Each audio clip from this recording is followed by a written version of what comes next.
भिवू नकोस, मी तुझ्या पाठीशी आहे. हे वाक्य वाचलं आणि ऐकलं तरीही स्वामी समर्थांची मूर्ती डोळ्यांसमोर उभी राहते. श्री दत्तगुरूंचा अवतार मानण्यात येणाऱ्या स्वामी समर्थांचे अनेक भक्त आहेत. कर्म करत राहायचे, त्याचे फळ कधी ना कधी तरी मिळतेच हे मानत स्वामीची भक्ती करण्यात लीन होणारे भक्त नेहमीच संकटातून तरतात, असा विश्वास भक्तांना आहे. कितीही संकटं आली तरीही स्वामीचे नामस्मरण केल्यानंतर आणि स्वामींनी सांगितलेले जीवनाचे सार लक्षात घेऊन वागल्याने नक्कीच जीवनाचे सार्थक होते असे मानण्यात येते. स्वामी समर्थांची अगाध महिमा आहे आणि त्यांच्या अवतारामध्ये त्यांनी केलेले कार्य अफाट आहेत. जीवनाचे सार समजून देणारे स्वामी समर्थांचे काही विचार खास तुमच्यासाठी.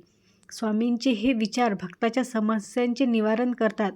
असे सदैव आपल्या पाठीशी ठामपणे असणाऱ्या स्वामींचे आपल्या जीवनासाठी काही प्रेरणादायी विचार आपण पाहूयात.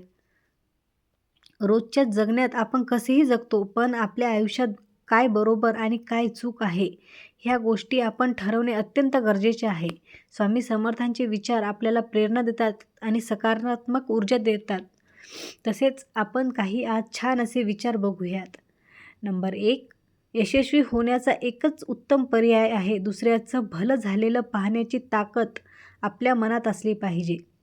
जो असे कारण सर्व सृष्टीशी अकारणे जो लावी भक्तीसी, भुलवी मनांचा दंभ युक्तीशी, असा अविनाशी स्वामी माझा. नंबर 3, विश्वास ठेव, जिथे संपते मर्यादा तुझी, तिथून साथ देतात स्वामी. नंबर 4, जाणीव ठेव शुद्ध मानाशी, कार्य व्यर्थ बरळतो कशाची असो भूक त्यासी, तू पुढे काय ठेवितो.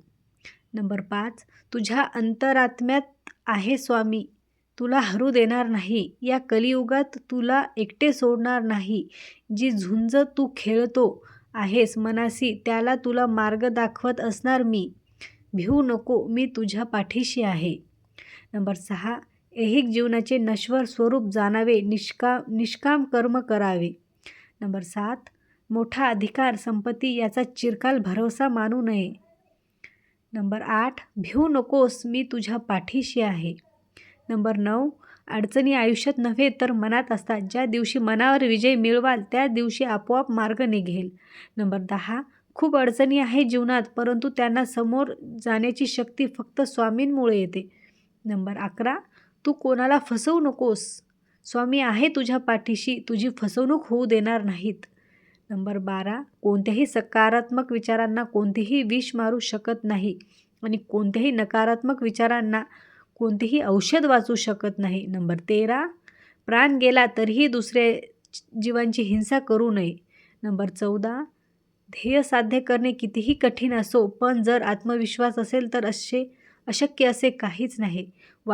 नंबर 15, वाईट वेळेत साथ सोडलेल्या लोकांकडे लक्ष देऊ नका, पण ज्यांनी वाईट वेळेत साथ देऊन चांगली वेळ आणून दिली त्यांचे मोल कधीच विसरू नका. नंबर 15, जर माझे नाव तुझ्या ओठांशी आहे तर घाबरतो कशाला, मी सदैव तुझ्या पाठीशी आहे. नंबर 17, मी आहे ना तुझ्या पाठीशी, श्री स्वामी समर्थ. नंबर 18, शुद्ध अंतकरण ठेवून नाम घेतले तर भगवंताच्या कृपेचा अनुभव येईल. नामानेच अंतरंग शुद्ध बनते. स्वामी म्हणतात, नामानेच मन अंतरंगात प्रवेश करून स्थिर बनते. नामाने काळजी वाटणे नाहीसे होते, मग तळमळही आपोआप जाते. आज एवढेच विचार आपण बघूयात. माणूस विचार करतच असतो, पण ते विचार चांगलेच असावेत आणि त्याची दिशा चांगलीच असावी हे महत्त्वाचे. थोर व्यक्तींचे विचार हे आपल्या जगण्याला एक प्रेरणा देणारे दिशाच असतात. स्वामींनी गुरुस्थानी मानणाऱ्या अनेक आहेत, म्हणून स्वामींचे विचार आवर्जून वाचले जातात. श्री स्वामी समर्थ.